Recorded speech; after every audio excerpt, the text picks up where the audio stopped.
c'est Bandeko Banandi et ce nous a vous a vraiment aidé de partout dans le monde entier pour Nabolanda Bisso à travers votre chaîne Elite Télévision. Abonnez-vous très massivement pour vous en rater. Nous de se passer à RDC, République démocratique du Congo, Izamboka Nangai, Mboka Nayope Ozui, Toya Kolanda Bisso, vous s'abonner très massivement.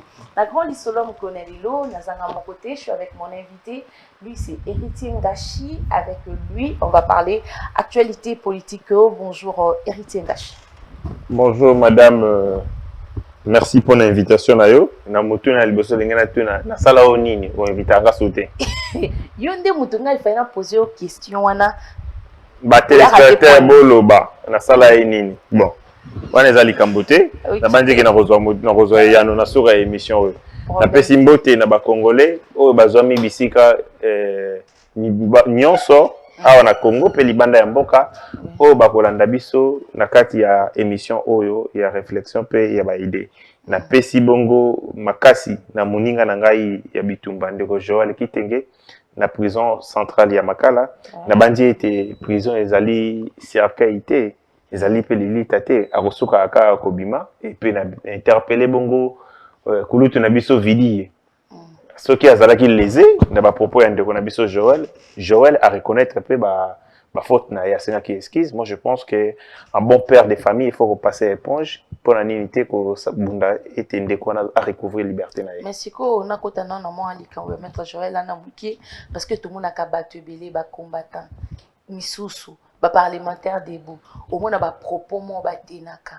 Mais où y a maître Joël n'habité il a sacrifice to yazaja et là au moins y avertissement pour n'okebisa bateau msou ba déplacer à Maloba na bango contre l'autorité en cannabis. Bon, en ce que je sache, il y a un peu du désordre, surtout dans Makambo et Taliba parlementaire debout, même le secrétaire général Kabouya, Alobaki Yango, il s'est coaché ordre dans le secteur wana parce qu'il y a un peu du n'importe quoi. Batunios, bazol les canaux TV communicateurs, bazol Bamakambo et Zangatina, Lokuta.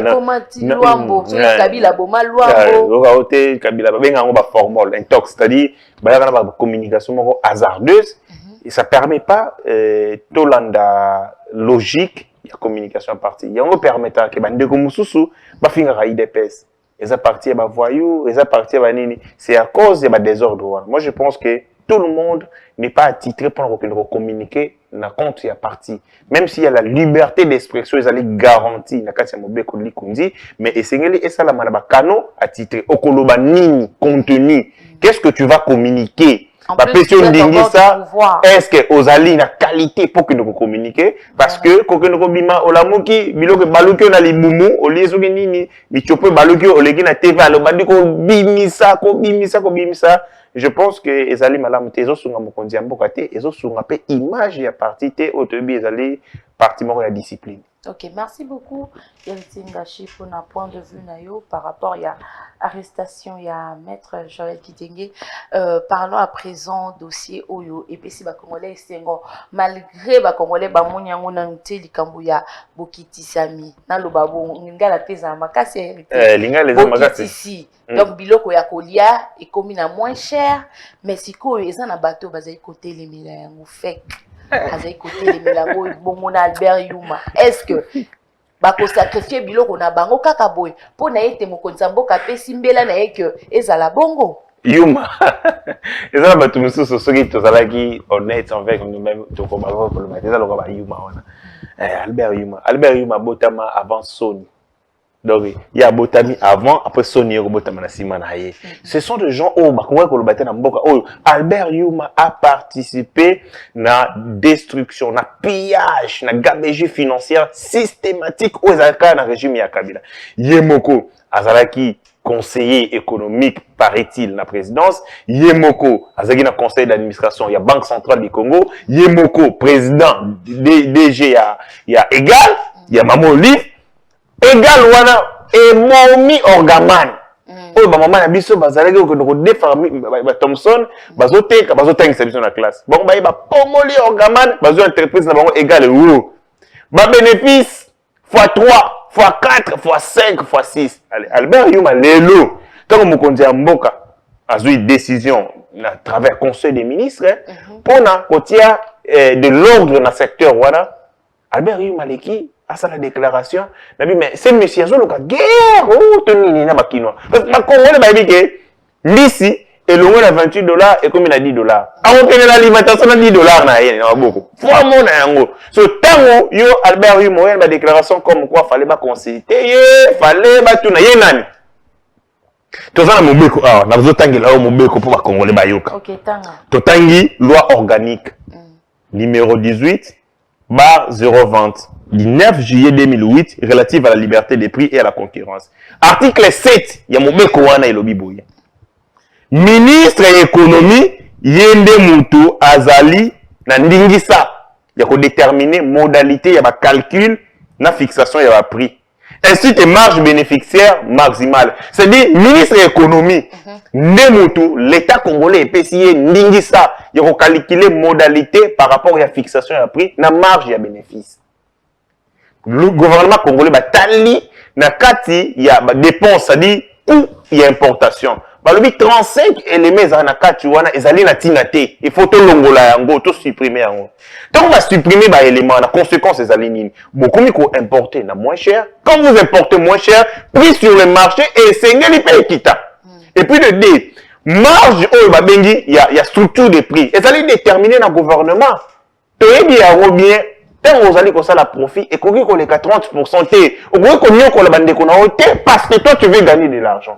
Gouvernement a toute responsabilité, bah selon les opérateurs économiques, bah ça les consultations à l'issue desquelles bah le dit non, mais le co 35 vous allez tinater donc vous allez importer moins cher, en important moins cher et c'est libre revoir à la baisse prix à ma vivre. De deux, n'a qu'un article Yasuka, article 10. Et lobby boye, en situation exceptionnelle, des situations sur le coronavirus, le monde est secoué dans la maladie oyo, gouvernement et singeli azoba proposition, pour permettre à réglementer secteur, il y a prix des biens et des services. Quand on voit les alliés, prix il y a bien, le gouvernement a eu une situation exceptionnelle. À moins que nous sommes secoués dans la crise, il y a Covid, les gens n'ont pas les moyens, fluidité et égalité, et singeli qu'on voit mesure, moi quand ils allaient malamu, pour nako ajuster ko bongisa prix mabeni ni basali Albert Yuma eko bima soka uta wapi to bosana ki ekuto déclaration alingi ya ngote nazo mona ndeti te yeme na ndenge tozokende nango nazo mona lokola ndeti alingi abimisa image ya mabe ya fake ekomi lokola association ya bato batelemeli bolamu ba congolais nazo banga ba congolais ba na lobby te nazo banga ba de luka Albert Yuma Maman livre à sa propriété ya égal. Voilà tokeina makambo ya faut pas faire du mélange du genre. Tozo beta masolo ya fake. Voilà. Oyo ezali Fédération des entreprises du Congo. Yende chef na yango. Ozo mona ezali structure ya l'État congolais. Oyo ezali ko regrouper patron, c'est-à-dire ba chef d'entreprise nyonso o bazo évoluer dans le secteur économique. Du coup, avec le syndicat il y a entrepreneur vis-à-vis à l'État congolais. Mais tant déjà l'État a sa consultation, on attend qui conseil des ministres, à l'issue de consultation. C'est-à-dire, le ministre donc, ils ont appelé les opérateurs économiques, ils ont facilité bino, en contrepartie, la charge n'a bino pour l'importation, bino esengeli bokiti sa prix parce que situation sociale et économique ezali mabe, ba rappeler bango structure des prix, bokoki kotia bénéfice na bino te koleka à 30%. Et aussi, un opérateur économique azalaka toujours na vision moko à réaliser bénéfice. Muto azo soba, azape na vision moko, asomba na talo ya malamu pour couvrir ba dépenses na. L'État a na kati entre d'une part ma consommateur et de l'autre côté batubazoteka atie mubeko. Yamona l'État a fait respecter mubeko. Moi je pense que Albert Yuma korego fanda kimia on est à la sortie azardaise. Est-ce que y azali kolo il y a chef de l'État azali kolo ya mibeko ya mboka to. Siko aboyi. Nani? Albert Yuma. Akoboyi atete okangai. Nzoka meki d'abord azana prérogativité na ucho tangela yo mobeko oyo loi organique wana oyo déterminer ba compétence et pesi ministre de l'économie ndingisa il y a quoi fixer ma prix. C'est-à-dire, il y a une modalité d'application, il y a fixation, il y a prix. Mais est-ce que de marché, et puis les deux. Ouais. Et puis c'est sous un linguiste dans le gouvernement, tant que vous allez dans une situation exceptionnelle. Il y a un corona sur mon côté. Situation exceptionnelle, la corona. Nous sommes dans une situation exceptionnelle. Le gouvernement s'est dit, il faut prendre des mesures pour permettre de protéger la population. Parce que cette population qui n'a pas de moyens, accéder à ma bien, surtout ma bien aux biens de nécessité, ma bien de base. Kolia. Au moment où maman, Congo, les gens ne peuvent pas voir, pas si pour la Kolia Thompson, Kolia Quiz. Ceux qui m'ont dit, ma mère, est importateur. Ils ont dit, ma mère, est congolais, égal, ou à maman Olive. Coller sa population. Et coller sa population de Nangwana. La pris à Mouki. Abomi, Orgaman, bâti entreprise de Bango est égal. Ezotek à 7 fois plus cher. 10 000 fois plus cher. Ça dit, ça la bénéfice à 100% Bango social et peuple. Et Tali Bangote et sur le profit. Moi, je pense qu'il y a des criminalité économique. Ce sont des criminels économiques. Il y a l'État et c'est une Asukateka dans la décision. Il faut que l'inspecteur économique va sur terrain pour voir est-ce que les mesures prises par les gouvernements, elles vont respecter tout. Ceux qui vont respecter, ou comment un opérateur économique va tirer la prison. Mais si et aussi parce que tu as une histoire Bukanga Lonzo Masangu, tout le monde a une image Masangu est circulé. L'eau se circule qui awa ba congolais babi qui batika la ta komo na ngote na misto bandaka au chef de l'état bandaka boy et souka nanzila. En fait, tout le bayango ya bosolo, les besoins ils sont immenses. Kinshasa, c'est 12 Kinshasa, c'est 12 millions de population. 12 millions de bouches à nourrir. Il y a un certain moment ici, il y a un Zikida. Mituka, il y a FARDC. Ezoteka, produit, il y a Eutina Bilanga.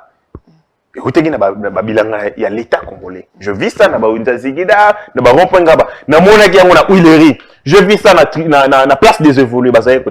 Mais par rapport, il y a besoin de la population, et ça moukié. Et c'est augmenter la capacité de production. Il y a un temps où on a monté ma tata pogno. Ah, ma tata.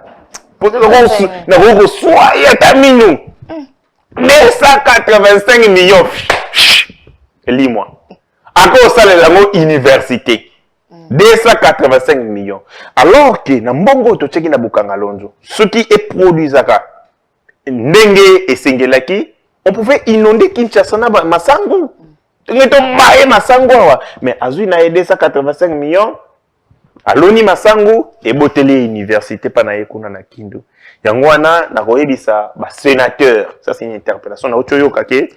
Procureur à 5 000 sous même à 1000 fois à Rosenga Sénat. Ce sera 5 000 baboito, 5 000 sous. Et là, nous sommes au Sénat, dans le travail procureur. Ce sera 5 000 qui demande à lever des immunités, ma tata pogno. Va rejeter. À 5 000 sous, tu Rosenga, on t'a 1000 fois. Mais la région, on a battu, sur la zone télé, la babi, bat, beaucoup. FCC. Ne faisons pas du mélange du genre. D'accord. Yoka, madame. Yoka, maman. Ce qui bureau mutu ezo sala obstruction na démarche ya lever des immunités wana tokolobake ezali responsabilité à bureau. Maintenant au bureau indigné yango et aligné yango à l'ordre du jour et pesi ndingisa na ba sénateur va se décider en toute responsabilité bureau sali mabe wapi. Bureau muteke ko yisa sénateur moko na sima ya toilette pour na ko yisa voter pour na protéger matata ponyo. Non! Toyoki ke mbongo etambolaki. $6 000 etambolaki, on les a fait des promesses. En contrepartie, ils ont protégé. Et aussi, les criminels, ils ont la solidarité. Il y a des criminels, ils ont la solidarité. Moïbi. Moïbi, tu es Moïbi. Soit tu es Moïbi. Tu es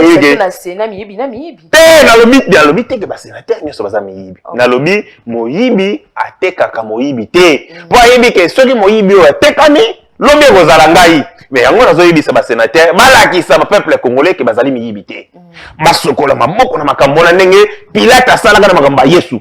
Basokoli mamoko ya matata wana batiki na JCP en plus. Matata ponyo tata zaki kuna place zaki na ba pays de l'Est. Oh, je rentre dans mon pays pour affronter la justice.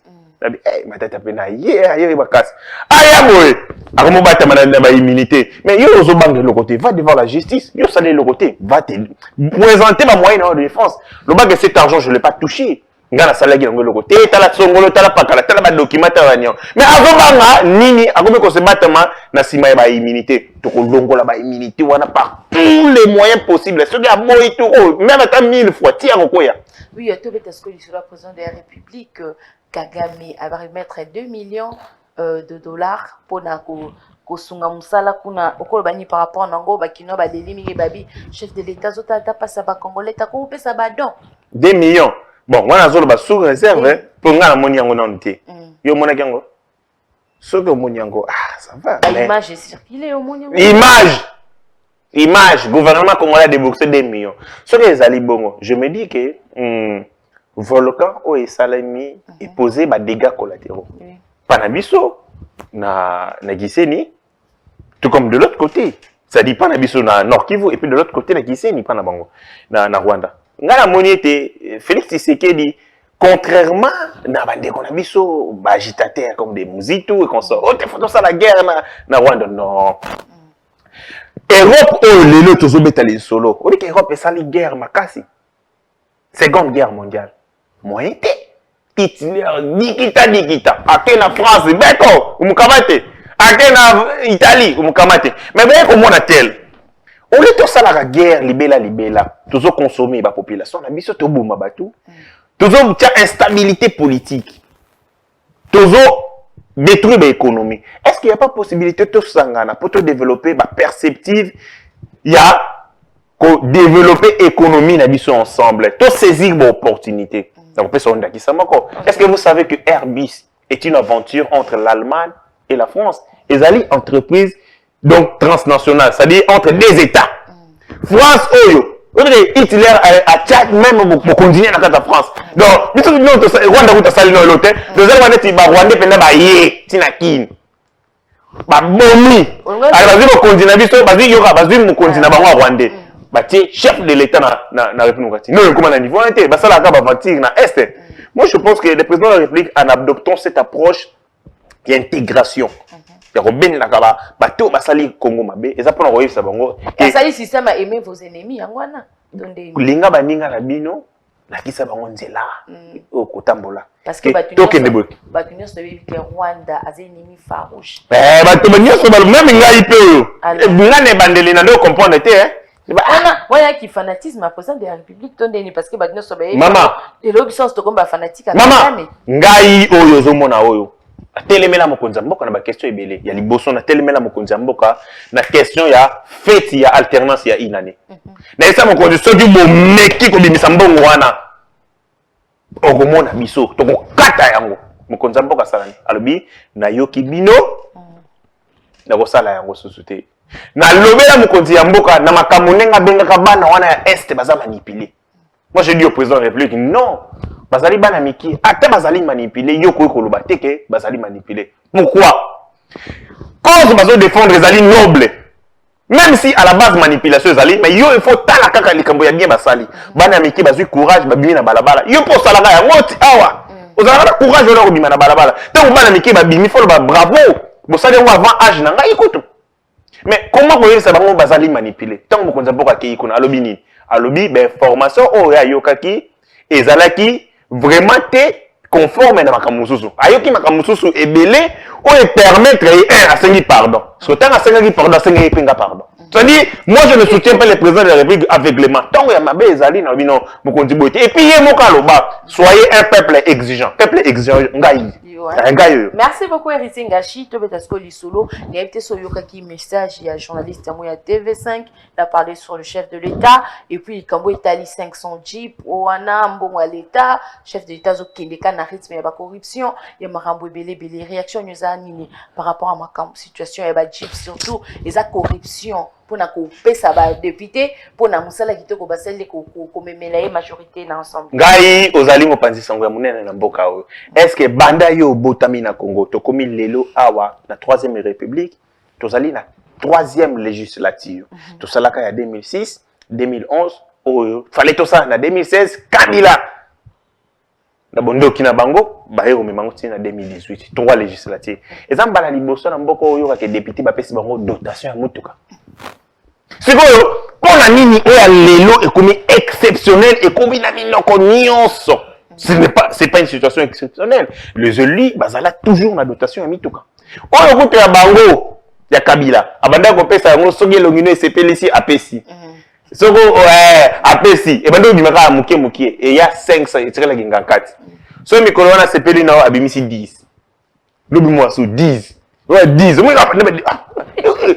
mais oyo sikoyo ya to oyo to moni balobi 500 est-ce que bazui déjà ba JP yango na moni yango na terre et c'est comment qui et là on a sepeli te zalinde communication ya président Bosso communication moko pena cacophonique na yebite est-ce que ça entouré pena ba to ba tangi classe ya communication ndeti ba ndeko na biso ba Christophe Bosembe est-ce que ça pena ba spécialiste pembeni na yo communication parce que écoute-moi madame yo kanda ba logo pesi kanda nini il a jeté du discrédit na mokonzi ya mboka à travers communication yena élément sonore na yokaki alobi mokonzi ya mboka a pesi bango cadeau donc mokonzi ya mboka fa pesa ba député cadeau po bazo bondela mboka salaire bafuta bango eza ya tinate babi baji pa pesa ngo ba enseignant ba pesa ngo ba professeur et kokate 500 ba sene baza combien ba pesa ka ata quelque loko pesa ba député bazo déjà te ngai loko na moni boye ba député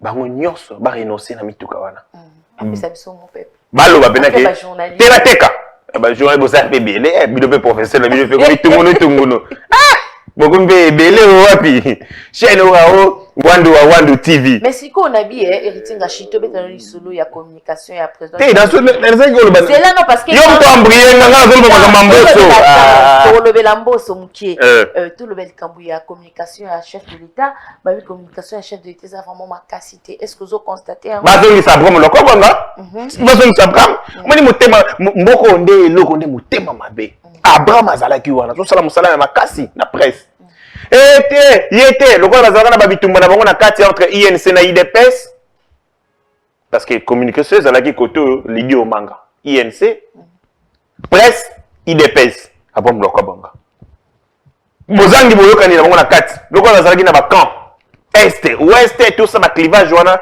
ole ba tout se concentrer na musala ya mokonzi bon parce que être conseiller du président de la République c'est un privilège mais c'est une grande responsabilité donc on a la cour du roi mais des gens n'ont pas saisi cette opportunité ma voiture les kaki mingi mutemo abe tout ça balongo ya bombe lokwa bonga balebe ne ba Eric asa professionnel asala ka soki na biwa na soki tout ça soki na beo soki ni nango azui presse mais presse o ya dit temps ya ba Abraham ba discours à chef de l'état presse dit temps d'Abraham et ça meilleur que le kaoyo c'est ça vraiment ça mokonza mboka akei ba Goma akei tout ça okomona boye communication ya malonga eza te Abraham fazo neti pe ba Gentili Ngobila pe fazo ba communicateur a bien Gentili ba communicateur yo oza ko matumboli Gentili fazo ba communicateur a malamu te problème nde yé moko nde fa longwa yende di yango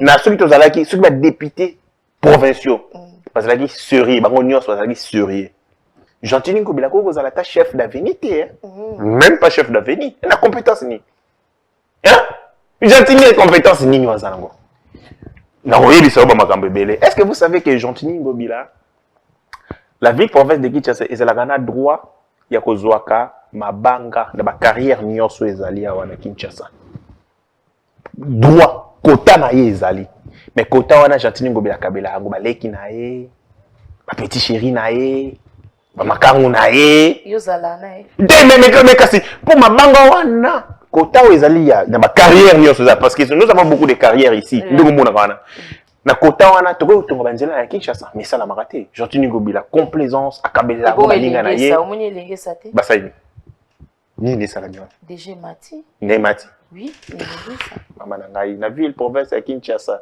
où nous avons beaucoup de riz comme ça banzela ya minene belé barter ya minene vous avez des banzele bukana oh basalaki lelo na tangelo nzela université et c'est bien nzela université vous êtes tronçon nango banangaba pour ça nango tirer point ngaba et autre sala ma mikolo te Bana basala yango.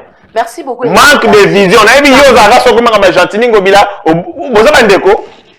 O protégerait ma casse. Gentini ngobila ngal union sacrée et le moli zoé. Et on la gentilité et qu'on sait ça qu'on le voit. Ça problème la gentini. Non mais ngala télémina ka bandi la baka ke bogozo elo côté na gentini ngobila. Gentini kimbuta. Gentini ngobila kimbuta. Pire ko le ka kimbuta. Ah. Et que ko gentini ko kimbuta ko tazaki sogi sous effet ya baba biloko na ye bana kini na sei biloboza ni ye ko tando doser ba kinwa. Ye atako doser ayi ko doser ba kinwa te. Donc on a préféré la Kimbuta. Question sur vite fait dépolitisation il y a CENI Martin Fayulu l'oiseau ça la conférence Nicolas et belé de l'opandé nous sommes dans la conférence de presse pour le bilaka makama dépolitisation à CENI est-ce que ça la possible dépolitisation à CENI et bandi namibeko il faut faire des lois où ils allaient neutres ma loi ils allaient impartial naibi qui na kati ya république unanimité za la raté biso nyonso tokoki kondimelo kona ndenge moko te mais sengeli consensus ezala ba oyo bazali majorité ba prendre pe ba proposition ya ba minoritaire ba intégrer yango la loi oyo électorale na suite en minité ezali loi moko ezali ko favoriser auto zaki nango ezo favoriser kaka catégorie moko et la personne ndakisa moko tu es élu député national le gars dans un système proportionnel ça veut dire pour bima député son koki nini caution électorale te bakozwa bato nyonso bazaki na kati ya liste na yo bapesi yo obimi député soki caution électorale ezali 8000 voix et que yo ozwi ndeti 4000 voix okokoleka député te bakotala na liste na bino soki ozali député par exemple ya idemo bazwi bazwaki 1000 bazwi 2000 basangisi ekomi caution oleki mais mpona nini bapesaka possibilité te moto oyo acontribue pour comme député azala suppléant na vous prenez votre femme qui n'a rien foutu qui est dans la maison votre fille avant ça qui ndumba na ye yo leki député tant comme ministre ozui mwana na yo wana okomisier suppléance na yo aleki député mais to moni ba député nyonso je vais vous citer Boussa mwana na ye ba oyo nyonso ministre oyo ya faire foncière ou ya RTGA tout le monde a pris ses enfants pourquoi pas trouver qu'on dit plus mobile et les autres ba ne malemba papa Molière pourquoi on ne peut pas mettre dans la loi que ceux qui mutaleki député automatiquement suppléant na ezala moto à landi na kati ya liste na bango de telle enseigne que soki ya eu responsabilité mususu to azali empêcher suppléant na comme député injustice wana o ezali na kati ya mobeko ozo favoriser climat ya confiance té. OK. Merci beaucoup Héritier Ngashi, mot de la fin par rapport à l'émission Mokona Lelo numéro de contact na ba nyonso ba lingaka opé babina pisa ombote pas monsieur Ambroise. Ah Ambroise ndeko Ambroise boni. Nicolas Belé, ya babisinga kazana kili malobi ngaite. OK. Bon, nako sukisa boye. Nakoloba makana je vais plus ramasser ce que j'ai dit au cours de l'émission, mais raison ça la proposition moko boye. En République démocratique du Congo, ils allaient confronter à un problème, il y a insécurité. Insécurité caractéristique nango ezali insécurité liée aux armes. C'est que pour résoudre le problème d'insécurité de manière globale, il faut gérer davantage armes. Ah, en République démocratique du Congo, il y a une commission où ils allaient créer sur base de la résolution des Nations Unies, résolution 64-64, Commission nationale de contrôle des armes légères et des petits calibres et de réduction de la violence armée. Ils allaient dans 4 ministère, il y a c'est une commission interministérielle. Mais, dans le maman, banda commission en Salaman en 2008, bah tu vas ça la bande va foutre à bamoté. C'est-à-dire, Kabila salaka nyonso pas décourager batouana, basala musala bala muté pour que yé na baninga na ye nyonso ndenge ba mesala, basala ka trafic illicite ya bindo. Merci beaucoup Eric. Yango na koyebisa gouvernement à prendre les dispositions nécessaires pour que la commission wana ezala financer pesa la musala yango pour résoudre le problème et insécurité à l'est. Merci beaucoup Bozaki Ebele ya kolanda émission Mokona Lelo. So bo sepela ki na ba image ya Mokona Lelo to pesa bongo. Merci na Gaël Homo Fortis ainsi que Nemi Liwata na pesi pembo te bongo na Bibiane Bola aza pembeni mona ngai. Je vous aime beaucoup. Abonnez-vous très massivement sur Elite Télévision. D'ici là, portez-vous bien. À bientôt. Bye.